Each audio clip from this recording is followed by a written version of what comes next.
Hello, friends, and welcome to the Exams Made Simple. And we are back again with the Hindu Complete Newspaper Analysis for 18th of April 2022. 18 अप्रैल 2022 का the Hindu newspaper analysis देखेंगे। शुरू करने से पहले आप लोग से रिक्वेस्ट इतनी रहेगी कि अगर आपको कंटेंट पसंद आता है ना तो please do like the video. Like ज़रूर किया करिए अगर आपको कंटेंट पसंद आता है तो, ठीक है ना। नहीं आता तो बताया करिए क्या नहीं पसंद आता है, otherwise please do like the video. Start करते हैं सबसे पहले आज के सवालों के साथ, जिनके जवाब आपको देने हैं कमेंट सेक्शन में। तो पहला सवाल ऑब्जेक्टिव प्रीलिम्स के लिए जो है वो है, with reference to the public accounts committee consider the following statements. तो पब्लिक अकाउंट्स कमेटी के रिगार्डिंग कुछ स्टेटमेंट्स दिए हैं जिसमें आपको बताना है कौन सा स्टेटमेंट सही है। पहला स्टेटमेंट है, it consist of members of Lok Sabha only. दूसरा स्टेटमेंट है, the term of the office of the member is 1 year. ठीक है ना। तो आपको बताना है कि पीएससी के रिगार्डिंग इनमें से कौन सा स्टेटमेंट सही है, 1 ओनली, 2 ओनली, बोथ या none. Question number 2 is with reference to Panchayati Raj system in India consider the following statements. तो पंचायती राज सिस्टम के रिगार्डिंग स्टेटमेंट्स है। पहला स्टेटमेंट कह रहा है, it was given a constitutional status by the 73rd constitutional amendment act. दूसरा statement कह रहा है, it provides for compulsory reservation of seats for SC ST OBC in the panchayat eight all levels. तीसरा स्टेटमेंट है, it provides for 21 years to be minimum age for contesting election. तो आपको बताने कि इनमें से कौन से स्टेटमेंट जो हैं वो सही हैं। Options are 1 only, 1 and 3 only, 2 and 3 only या 1, 2 and 3। Question number 3 is with reference to the coal sector in India consider the following statements. पहला स्टेटमेंट है, India is the world second largest producer of coal. Second है, India is the world's second largest importer of coal. आपको बताना है कौन सा statement इनमें से सही है, 1 ओनली, 2 ओनली, बोथ या नन। तो ये 3 स्टेट क्वेश्चंस है। I hope you will try to answer these questions in the comment section below. आप अपनी तरफ से अटेम्प्ट करिए, मैं आपको आंसर बताता हूँ कि करके।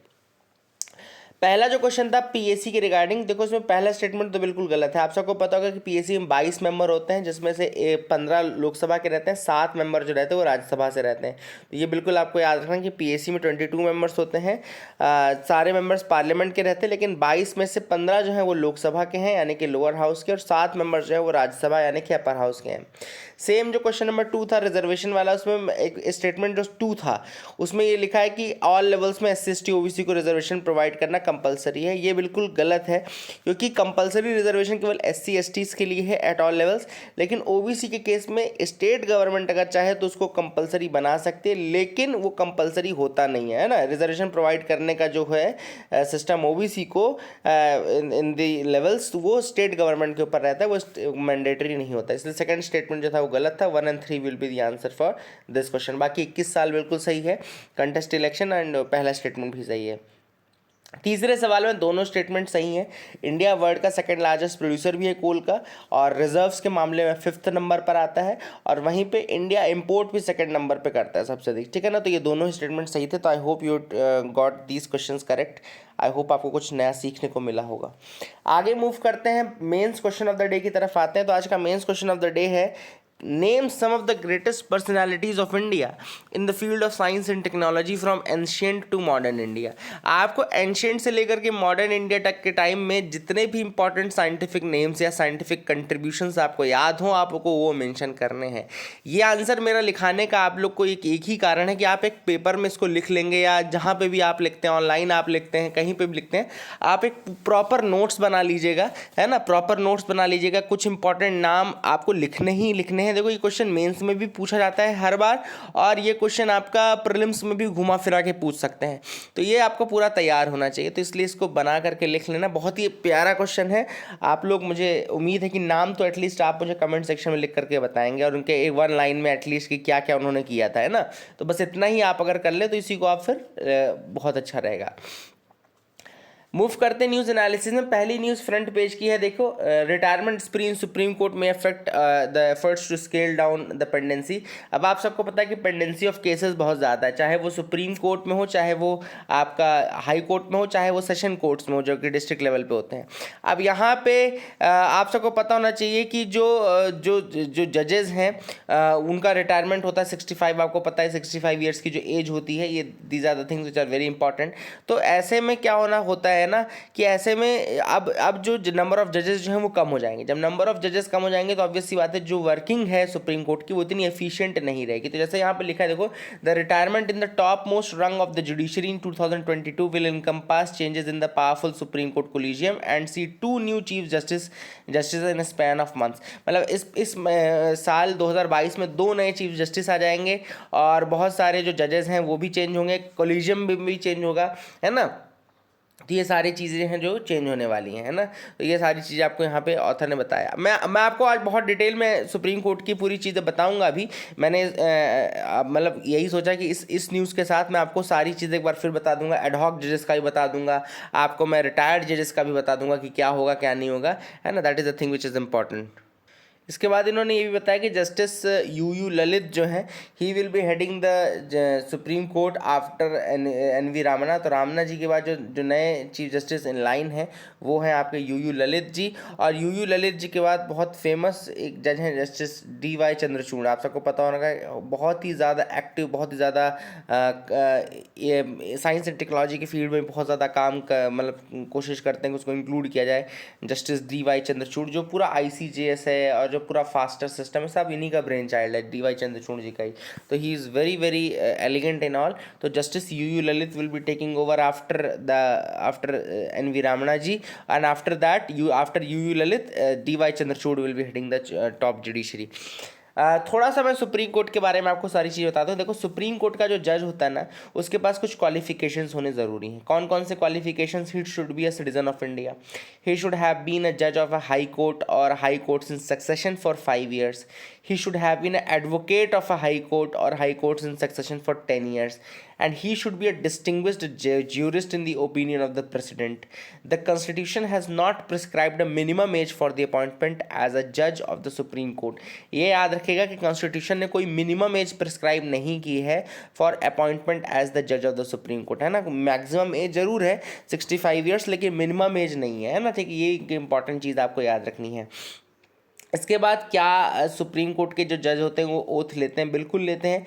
अ पर्सन अपॉइंटेड एज द जज of the supreme court before entering upon the office has to make or subscribe to an oath or affirmation before the president. याद रखेगा, जो जज होते हैं या जो सुप्रीम कोर्ट के चीफ जस्टिस होते हैं उनकी जो ओथ होती है किसके सामने होती है? प्रेसिडेंट के सामने होती है, याद रखेगा। और any other person appointed by president for this purpose, ये आपको याद रखना है। That is the thing which is important. इस ओथ में वो बोलते हैं कि we bear true faith and allegiance to the constitution of India, uphold the sovereignty and dignity of India, the duly and faithfully and to the best of his ability, knowledge and judgement to perform the duties of the office without fear, favour, affection and ill will, to uphold the constitution and the laws. ठीक है ना। 10 year की बात करें तो मैंने आपको बताया कि मिनिमम कोई एज मेंशन नहीं है, लेकिन हाँ maximum age 65 years age mention है। तो ये डिटरमाइन होता है कि मैक्सिमम एज जो है 65 years तक है। अब ये रिज़ाइन कर सकते हैं by writing to the president, resign कर सकते हैं by writing to the president, और ऑफिस से रिमूव किए जा सकते हैं by the president on the recommendation of the parliament. ठीक है ना। तो ऑफिस से इनको इम्पीचमेंट के थ्रू भी हटाया जा सकता है, लेकिन दैट इज इम्पीचमेंट प्रोसेस होती है पार्लियामेंट में, फिर पार्लियामेंट सजेस्ट करता है प्रेसिडेंट को और प्रेसिडेंट फिर उसको रिमूव करने की प्रोसेस जो है वो कंप्लीट करता है। ठीक है ना। ये भी एक इंपॉर्टेंट चीज़ है जो आपको पता होनी चाहिए। ही can be removed from the office by the president on the recommendation of the parliament. ठीक है ना। अब जज ऑफ द सुप्रीम कोर्ट को रिमूव करना है अगर पार्लियामेंट से, तो पार्लियामेंट में बहुत ही स्पेशल मेजॉरिटी लगती है दोनों हाउसेस में। मतलब कि मेजॉरिटी मतलब ऐसी स्पेशल मेजॉरिटी का मतलब ऐसा रहता है यहाँ पे कि एक तो जो टोटल हाउस की स्ट्रेंथ है, टोटल स्ट्रेंथ की हाउस की स्ट्रेंथ से 50% से ज़्यादा, मतलब कि majority of the total strength से 50%, और प्रेजेंट एंड वोटिंग का 2/3। ठीक है ना। तो ये दोनों चीज़ें, दोनों क्राइटेरिया फुलफिल होना चाहिए।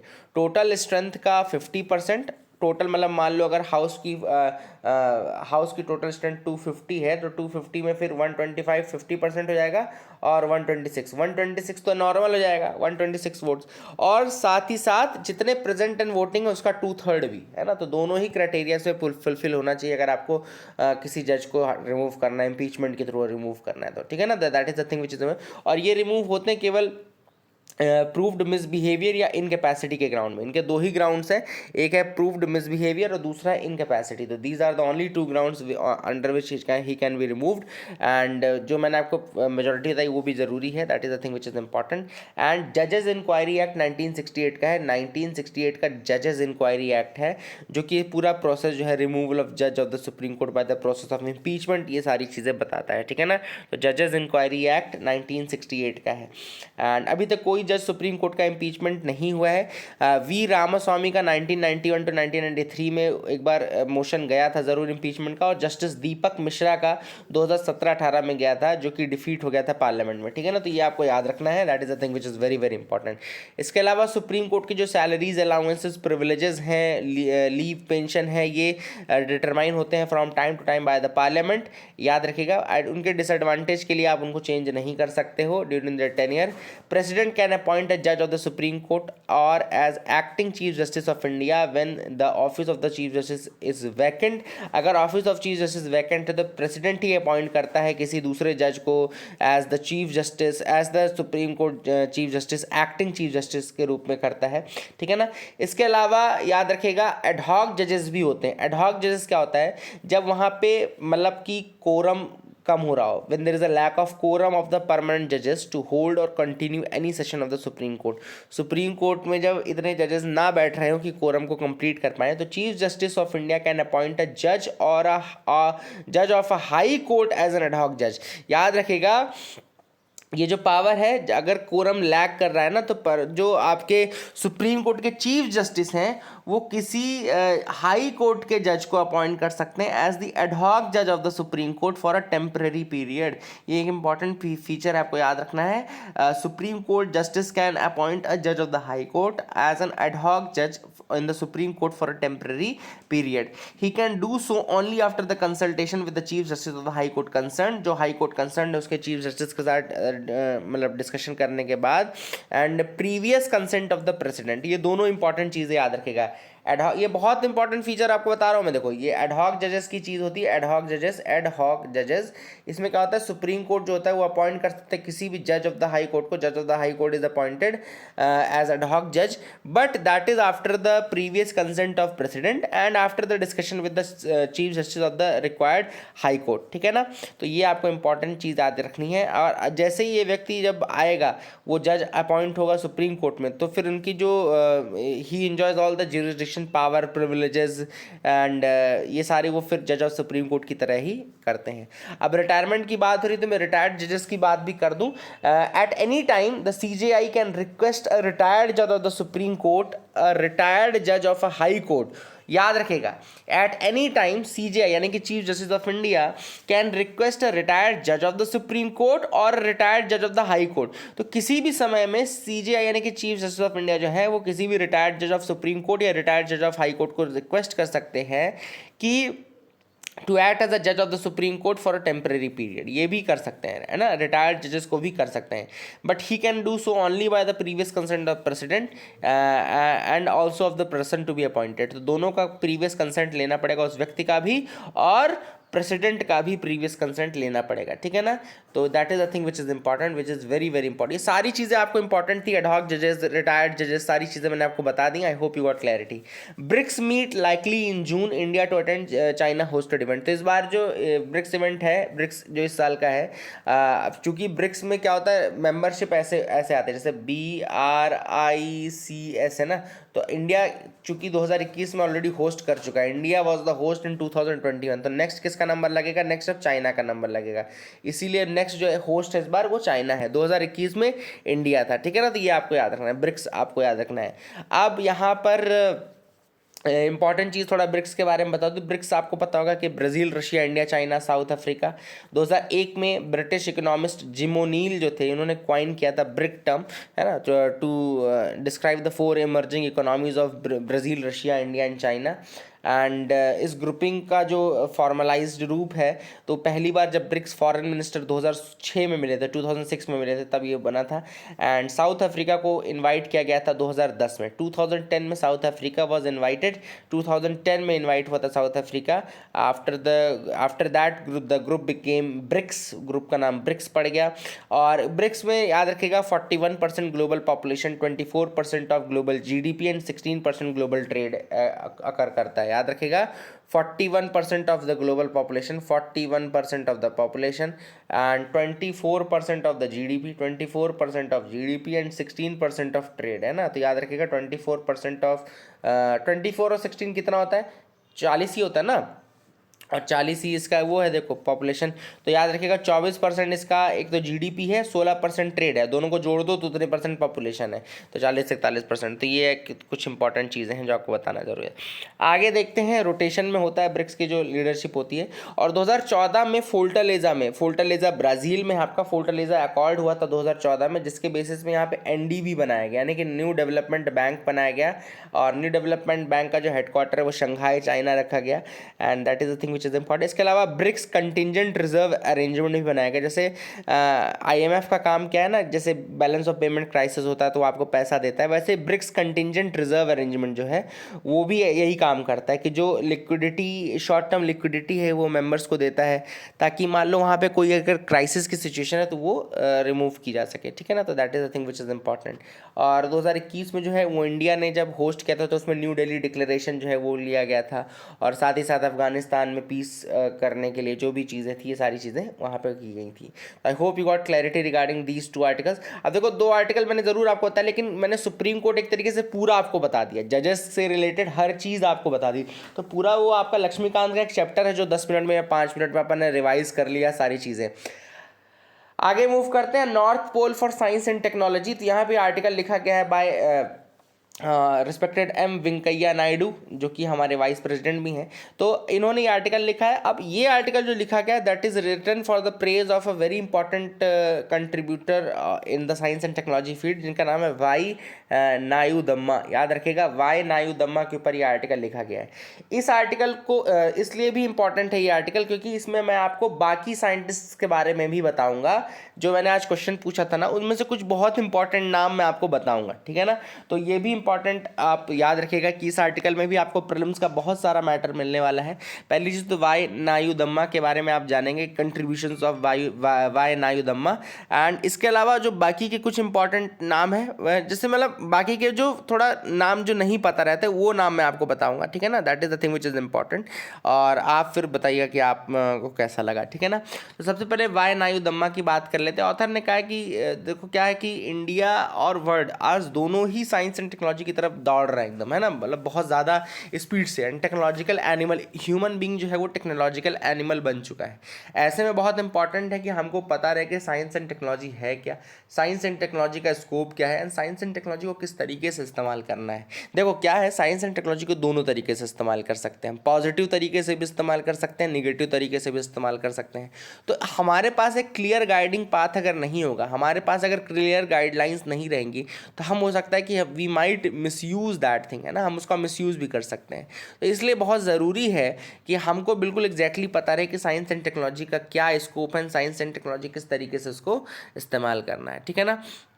तो ऐसे में ऑथर ने बात की है, this is the birth centenary year of Y Nayudamma. तो ये जो है, this year is the birth centenary year of Y Nayudamma. And Padmashri recipient भी रह चुके हैं वो, नोटेड साइंटिस्ट भी रह चुके हैं, farmer director of central leather research institute भी रह चुके हैं। याद रखिएगा या ये इंपॉर्टेंट चीज़ है, सेंट्रल लेदर रिसर्च इंस्टीट्यूट के वो डायरेक्टर भी रह चुके हैं, ठीक है ना। एंड इसके अलावा वो डायरेक्टर रह चुके हैं, आपके डायरेक्टर जनरल रह चुके हैं CSIR के, तो CSIR के वो डायरेक्टर जनरल भी रह चुके हैं। तो ये सारी इंपॉर्टेंट चीज़ें हैं जो कि आपको पता होनी चाहिए, that is the thing which is important. And आपको सेंट्रल लेदर रिसर्च इंस्टीट्यूट का याद रखिएगा कि जो वर्ल्ड का लार्जेस्ट लेदर रिसर्च इंस्टीट्यूट है अगर रिसर्च पेपर और पेटेंट्स की बात की जाए तो, एंड ये लोकेटेड है आपका चेन्नई तमिलनाडु में। याद रखिएगा ये सेंट्रल लेदर रिसर्च इंस्टीट्यूट कहाँ पे लोकेटेड है, चेन्नई तमिलनाडु में, और ये 24 अप्रैल 1948 को बना था। याद रखिएगा अगर आपसे कोई पूछे कि सेंट्रल लेदर रिसर्च इंस्टीट्यूट कब बना था तो ये बना था आपका 24 अप्रैल 1948 में, 1948 में ये बना था। और ये याद रखेगा it is in Chennai Tamil Nadu, ठीक है ना, सेंट्रल लेदर रिसर्च इंस्टीट्यूट। ये भी मैं आपको अलग से फैक्ट बता देता हूँ ताकि आपको पता रहे।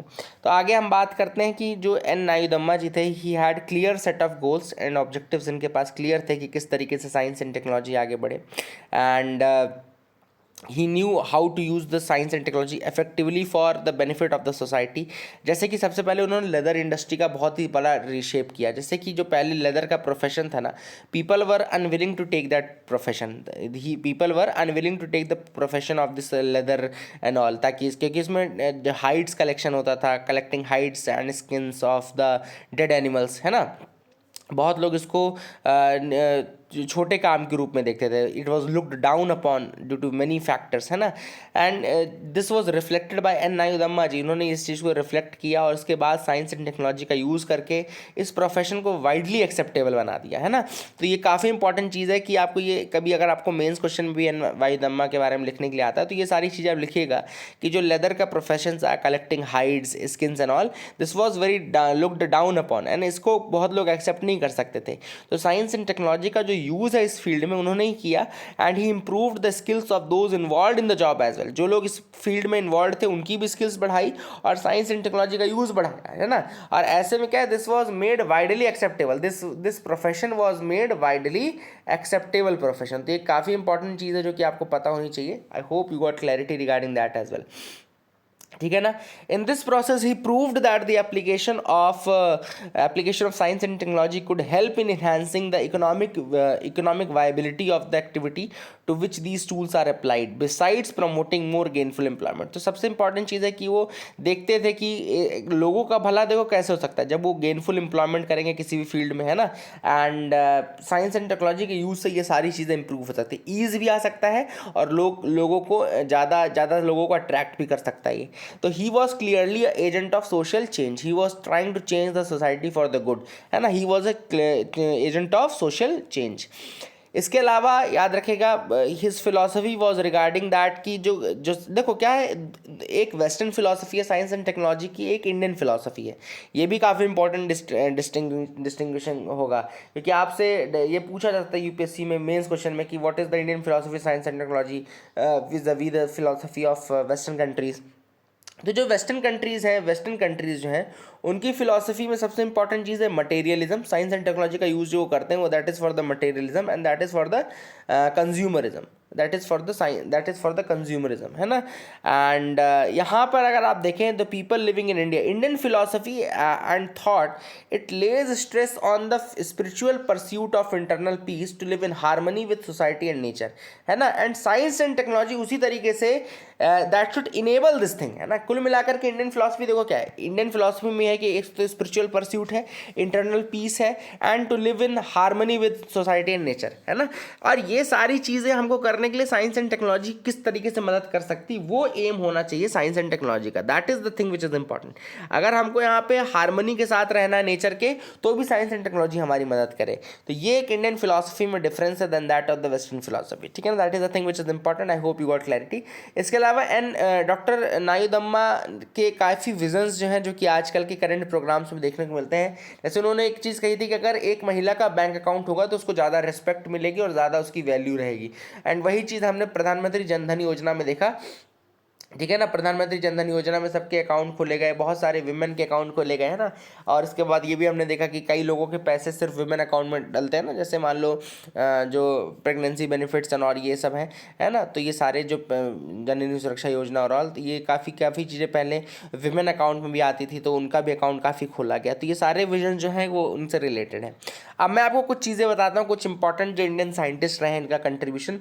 बौधियान का नाम आपने सुना होगा। बौधियान ने बौधियान सल्व सूत्र दिए थे लगभग 1000 BC। मतलब सोचो कितना पहले इन लोगों ने ये सब किया था। बौधियान सल्व सूत्र जो थे दैट वाज अर्लियर, जो कि पाइथागोरस थ्योरम के रूप में आप पढ़ते हो ना। अब आप लोग उसको पूरा पाइथागोरस पढ़ते हैं, पूरा हम लोग उसको पाइथागोरस के नाम से ही जानते हैं, लेकिन एक्चुअली में बौधियान सल्व सूत्र ने बहुत पहले, मतलब 1000 BC पहले ही ये चीज़ डिक्लेयर कर दी थी कि जो हाइपोटेनस होता है उसका जो स्क्वायर होता है वो बराबर होता है sum of the other two sides of the triangle. ठीक है, तो ये बौधियान सल्व सूत्र या बौधियान थ्योरम बोलते हैं। बौधियान ने इसमें जो ट्राइंगल है उसको दीर्घ चतुर्ष बोला है, दीर्घ चतुर्ष, और स्क्वायर यानी कि क्षेत्र, और हाइपोटेनस को रज्जू के नाम से। Rajju is equal to the sum of the square of the parshvamani यानी कि बेस एंड त्रियंगमणि यानी कि परपेंडिकुलर लाइन। तो ये बहुत इंपॉर्टेंट एक चीज़ थी जो कि सल्व सूत्र ने बोला कि ये आपको याद, ये तो पता ही होगा, ये राइट एंगल ट्राइंगल होता है, ये हाइपोटेनस होता है ना। ये ट्राइंगल को उन्होंने दीर्घ चतुर्ष बोला है, दिस इज दीर्घ चतुर्ष, एंड दिस इज रज्जू यानी कि आपका hypotenuse, this is your base यानी कि आपका ये पार्श्वमणि है, पार्श्वमणि, एंड दिस इज परपेंडिकुलर यानी कि त्रियंगमणि। तो ये आप याद रखना है कि जो रज्जू का स्क्वायर है बराबर सम ऑफ त्रियंगमणि स्क्वायर प्लस आपका पार्श्वमणि स्क्वायर। तो ये काफ़ी इंपॉर्टेंट थ्योरम थी बौधियान की। ऋषि, फिर इसके अलावा इनके अलावा कुछ और नाम भी हैं जैसे कि इंपॉर्टेंट, जैसे कि सुश्रुत का नाम आपने सुना होगा। Sushruta belong to 6th century BC and he wrote Sushruta Samhita उन्होंने लिखी थी, which throws light upon several achievements of Indians in the field of medical science. And बहुत इंपॉर्टेंट इनका नाम है सुश्रुत का नाम for leprosy cure, for cataract surgery, for rhinoplasty, and Sushruta को father of plastic surgery and general surgery भी कहा जाता है। सोचो इतना ज़्यादा कंट्रीब्यूशन है कि Sushruta is known as the father of plastic surgery and general surgery. तो काफ़ी इंपॉर्टेंट कंट्रीब्यूटर थे वो। पिंगाल का नाम आपने सुना होगा। Pingala was a before Christ mathematician who used binary numbers in the form of short and long syllables. उन्होंने बाइनरी नंबर्स को शॉर्ट और लॉन्ग सिलेबल्स के रूप में यूज़ किया था। इसमें लिखा नहीं, लेकिन मैं आपने वो फिबोनाची सीरीज़ का नाम सुना होगा। जो लोग मैथमेटिक्स के हैं, स्पेशली जो इंजीनियरिंग और ये सब कर चुके हैं, उन्होंने फिबोनाची सीरीज़ का नाम सुना होगा। फिबोनाची सीरीज़ का जो बेस है ना वो पिंगाल ने पहले ही डिक्लेयर कर दिया था, ठीक है ना। And he is very much known for the Moore's code. जैसे ही उन्होंने 01 का यूज़ किया था, बाइनरी का यूज़ किया था, मॉर्स कोड जैसे ही किया था, तो Pingala was very important in that reference. Brahmagupta जो है वो 598 AD से 668 AD के बीच में थे, and he also wrote important treatises on the mathematics and astronomy, है ना, जिसको ब्रह्म स्फुट सिद्धांत बोलते हैं, ब्रह्म स्फुट सिद्धांत। And he gave general solution for the linear equations, two equivalent solutions for the general quadratic equation, explained how to find cube and cube root of an integer, rules for facilitating the computation of square and square roots of the ये सारी चीज़ें उन्होंने पहले ही कर दी थी 598 660। लेकिन ये सब कंट्रीब्यूशन हमको नहीं पता, क्यों? क्योंकि जो किताबें लिखी गई वो किसके बेसिस पे लिखी गई, वो यूरोपियंस के बेसिस पे लिखी गई हैं। तो हमको क्या पता चलता है? पाइथागोरस, हमको यूक्लिड का नाम ही पता चलता है, लेकिन हमको ये सब नाम नहीं पता चलते। वाचस्पति मिश्रा का नाम आपने सुना होगा। Vachaspati anticipated solid coordinate geometry 8 centuries ago before Descartes. तो डेस्कार्टिस से 8 सेंचुरी पहले ही वाचस्पति ने सॉलिड कोऑर्डिनेट ज्योमेट्री के बारे में डिक्लेयर कर दिया था। तो ये सारे नाम आपको पता होने चाहिए। इसके अलावा भास्कर का नाम, आर्यभट्ट का नाम, ये सब तो बहुत ही इंपॉर्टेंट मेंशंस हैं जो कि आपको लिखने ही लिखने हैं। चरक का नाम, सुश्रुत का नाम आया तो चरक का नाम भी आना चाहिए। मेडिसिन के फील्ड में बहुत इंपॉर्टेंट काम किया था चरक ने, है ना। पाणिनि का नाम भी अपने आप में इंपॉर्टेंट है ना। तो ये सब, वाराह मिहिर का नाम इंपॉर्टेंट है। ये सब आप ज़रूर लिखिएगा जब आप आंसर राइटिंग करिएगा तो, ठीक है ना। आई hope you got clarity. Functioning of the enforcement directorate. अब इन्फोर्समेंट डायरेक्टरेट जो आपको पता होना चाहिए 1956 में इसका फॉर्मेशन हुआ था, तब इसका नाम इन्फोर्समेंट यूनिट रखा था। एक साल बाद इन्फोर्समेंट डायरेक्टरेट इसका नाम रखा गया 1957 में।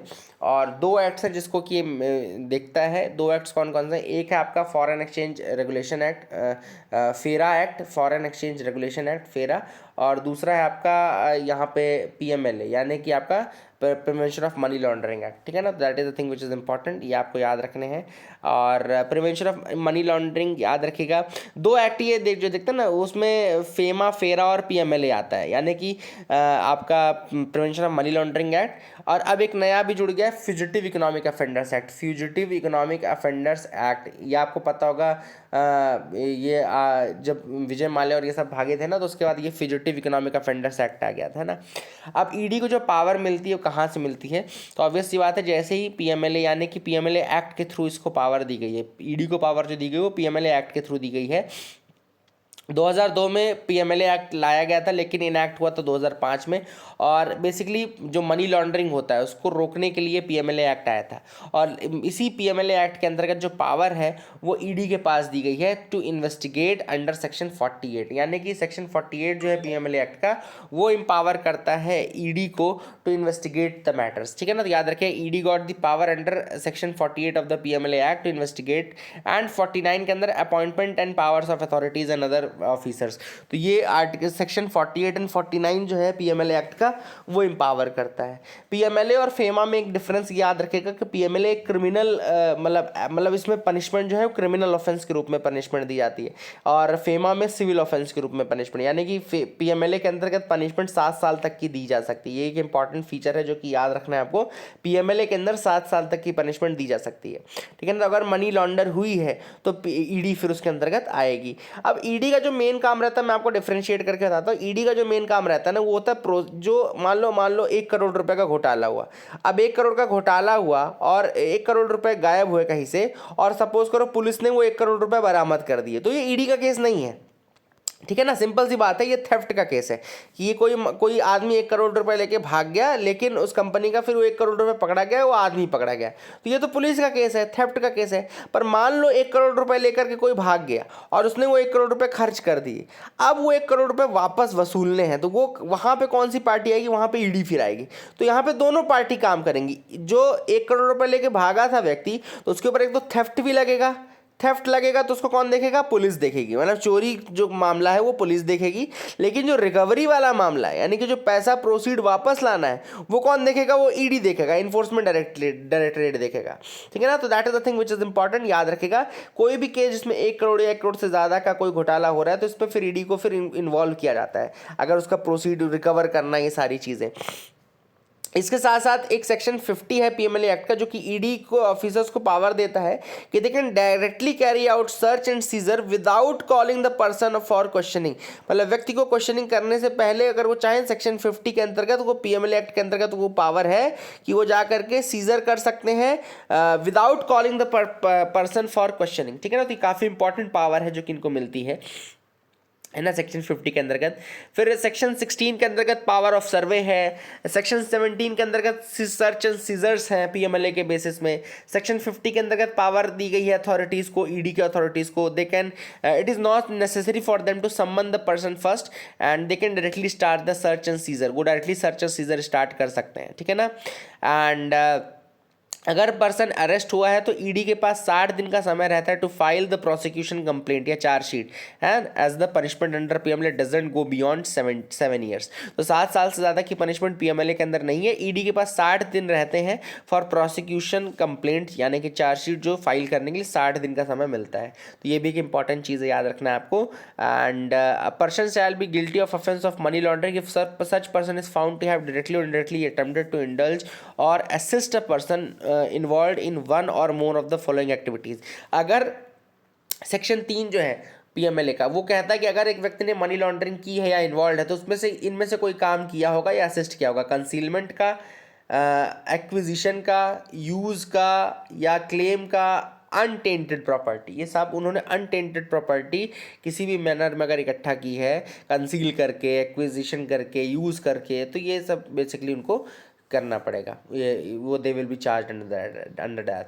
National cyber security strategy. अब जो अभी रिसेंटली क्या हुआ है, अमेरिकन साइबर सिक्योरिटी फर्म है जिसका नाम है पैलो अल्टो नेटवर्क, उसने 2021 की एक रिपोर्ट निकाली जिसमें उन्होंने मेंशन किया है कि Maharashtra was the most targeted state in India. And इसके अलावा जो रैंसमवेयर का अटैक्स थे और जो साइबर अटैक्स थे इंडिया में, वो काफ़ी ज़्यादा इंक्रीज़ हुए हैं। तो अब हमको क्या ज़रूरत है, हमको ज़रूरत है कि हम एक नेशनल साइबर सिक्योरिटी स्ट्रेटजी लेकर के आएँ, जो कि already data security council of India ने कंसेप्चुलाइज कर ली है।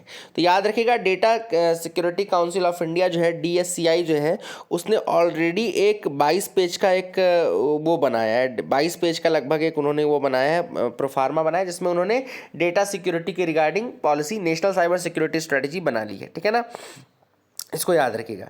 अब जो ये data security council of India है, ये नॉट फॉर प्रॉफिट इंडस्ट्री है, ये भी याद रखिएगा। It is a not for profit industry, जिसको कि NASSCOM के अंतर्गत सेटअप किया गया है। This has been set up under the NASSCOM and all, है ना। तो DSCI याद रखिएगा, data security council of India, इन्होंने बना तो लिया है।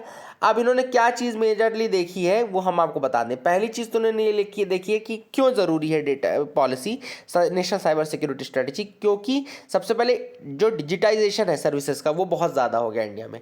डिजिटाइजेशन बहुत ज़्यादा है इंडिया में, सर्विसेज बहुत ज़्यादा डिजिटाइज्ड हो रही हैं और डिजिटाइजेशन बढ़ता जा रहा है। तो ये बहुत बड़ा रीज़न है कि क्यों हमको ज़रूरी है ना। ऐसे में हमको ये देखना है किस तरीके से हम देखेंगे कि फोकस हमारा ये होना चाहिए कि जो हम इनिशियल सेटअप कर रहे हैं, मतलब जब हम इनिशियल सेटअप कर रहे हैं, सारी चीज़ें डिज़ाइनिंग कर रहे हैं डिजिटाइजेशन सर्विसेज का, तब हमको assessment, evaluation, certification, rating of the devices, सारी चीज़ें तब देखनी है। ठीक है ना। तो कौन कौन से स्टेजेस में देखनी, पहला हमको देखना है जब हम डिजिटल सर्विसेज जस्ट इनिशिएट कर रहे हैं, उस समय हमको देखना है कि प्रॉपर इवैल्यूएशन हुआ है कि नहीं, सर्टिफिकेशन हुआ है कि नहीं, जो कोर डिवाइसेस यूज़ हो रहे हैं उनकी रेटिंग क्या है। इसके अलावा सप्लाई चेन में सिक्योरिटी हमको मेंशन करनी है, मतलब कि जो IC circuits, electronic products use हो रहे हैं, उनका सर्टिफिकेशन कितना है, वो कहाँ से लाए गए हैं, कहीं ऐसा तो नहीं चाइनीज़ प्रोडक्ट हैं सारे, है ना, कहीं ऐसा तो नहीं चाइनीज़ ने उनमें चिप लगा करके रखी है। ठीक है ना। फिर हमको क्रिटिकल इंफॉर्मेशन इंफ्रास्ट्रक्चर जो है उसको प्रोटेक्ट करना है। क्रिटिकल इंफॉर्मेशन इंफ्रास्ट्रक्चर मतलब कि जो आपकी क्रिटिकल इंफॉर्मेशन है, banking related, health related data, ये सब जहां पे भी स्टोर है उसकी सिक्योरिटी हमको अलग से देखना है, कोई भी वल्नरेबिलिटी उसमें रह ना जाए। फिर डिजिटल पेमेंट जो स्पेस है, वहां पे हमको देखना है कि किस तरीके से आप उसको प्रोटेक्ट कर सकते हो, किस तरीके से थ्रेट आ सकती है वहां पे, है ना। तो ये इंपॉर्टेंट चीज़ है। और state level cyber security unit जो है उनको भी काम करना पड़ेगा स्टेट लेवल साइबर सिक्योरिटी में। अब क्या क्या स्टेप्स मेंशन्ड है, तो कुछ रिकमेंडेशन भी दिए गए हैं, जैसे कि अब ये सब कैसे होगा, जो हमने पीछे बताया कि भैया सप्लाई चेन में देखो, आप डिजिटल पेमेंट के उसमें देखो, ये सब चीज़ हमने बता दो दी। लेकिन ये होगा कैसे, सबसे पहले उन्होंने कहा कि बजटरी प्रोविजन, आपको मिनिमम 0.25% एनुअल बजट का आपको इसमें खर्च करना पड़ेगा नेशनल साइबर सिक्योरिटी स्ट्रेटजी में। 1% तक आप इसको बढ़ा भी सकते हैं, अगर आप चाहें तो इसको 1% तक बढ़ा भी सकते हैं IT फर्म्स के सिक्योरिटी एनालिसिस। दूसरा, रिसर्च, इनोवेशन और स्किल बिल्डिंग में आपको खर्चा करना पड़ेगा, आपको इन्वेस्ट करना पड़ेगा रिसर्च में, इनोवेशन में, स्किल बिल्डिंग में।